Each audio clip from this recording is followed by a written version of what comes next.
urgent scam warning. Harris warns of fake candidates scamming signatures for mega ballot. Libertarian candidate Michael Harris has issued a powerful warning that should alarm every voter in the Battle River, Crowfoot riding, and potentially across Canada.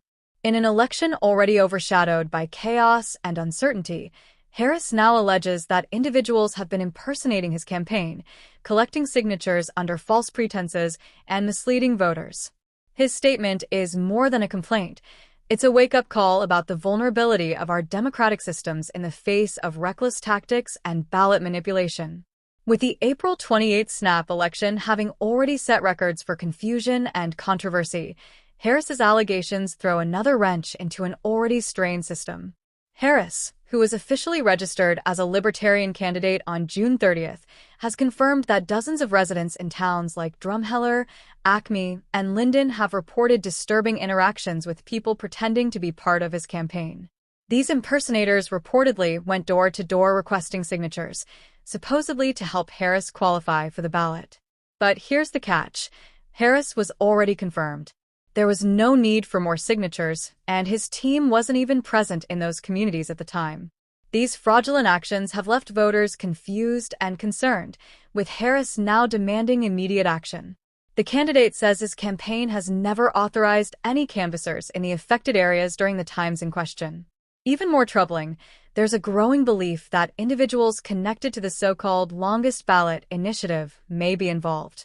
While no official confirmations have been made, suspicions are growing that this massive field of minor party or joke candidates may include some who are playing fast and loose with election rules. Harris has made it clear that if these impersonators are in any way connected to that initiative, it constitutes a serious violation not just of campaign ethics, but possibly of federal election law. This isn't just about one candidate being misrepresented. The ripple effect is much broader.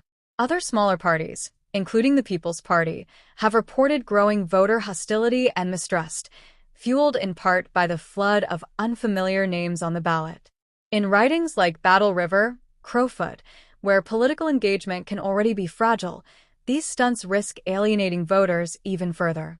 As Harris explains, many people are already suspicious of candidates who don't wear a red or blue rosette, and schemes like this only deepen that cynicism. He's deeply concerned that smaller parties with serious platforms are being lumped in with unserious contenders or, worse, bad faith actors.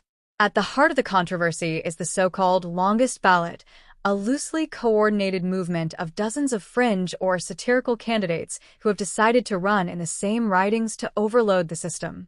While it's technically legal for anyone to run, Harris believes the intent behind this movement is not democratic participation, it's disruption. He pointed specifically to affiliations with the Rhinoceros Party, long known for mocking elections, as an example of the unserious nature of some candidates. Harris doesn't oppose unconventional candidates on principle, but when their actions sow confusion and undermine voter confidence, he draws a firm line. Beyond the impersonation issue, Harris raises another serious concern: accessibility. With so many names expected on the ballot in ridings like his, Elections Canada faces a logistical nightmare.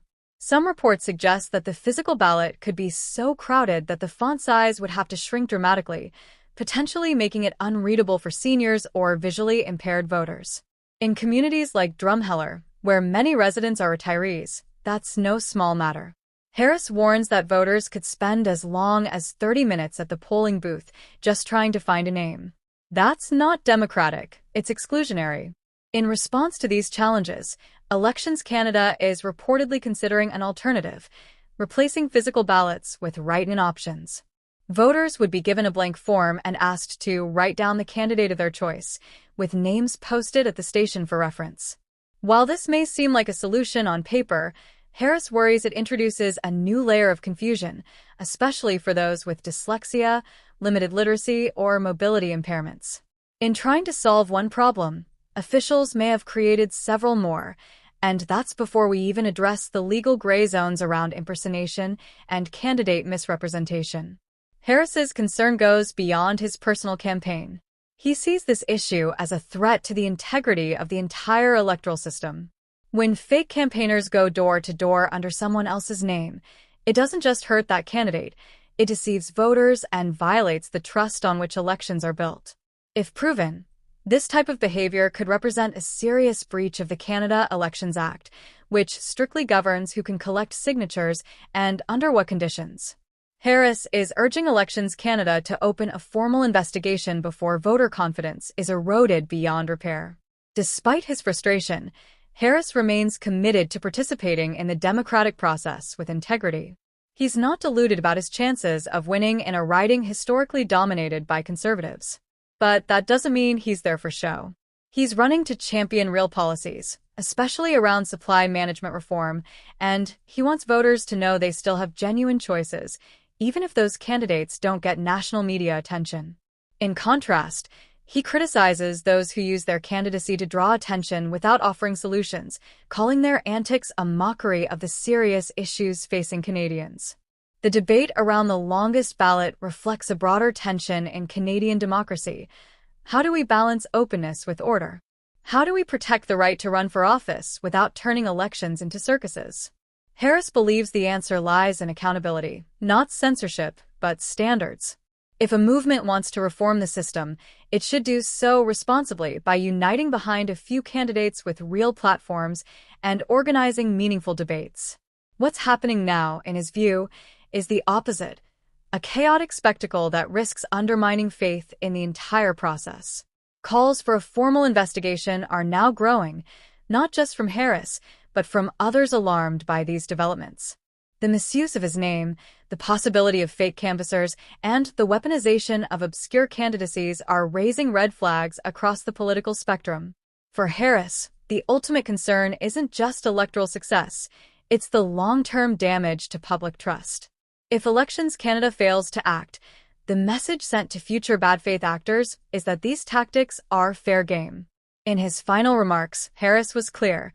He supports electoral participation, even from unconventional voices. But participation must be based on honesty, clarity, and respect for voters.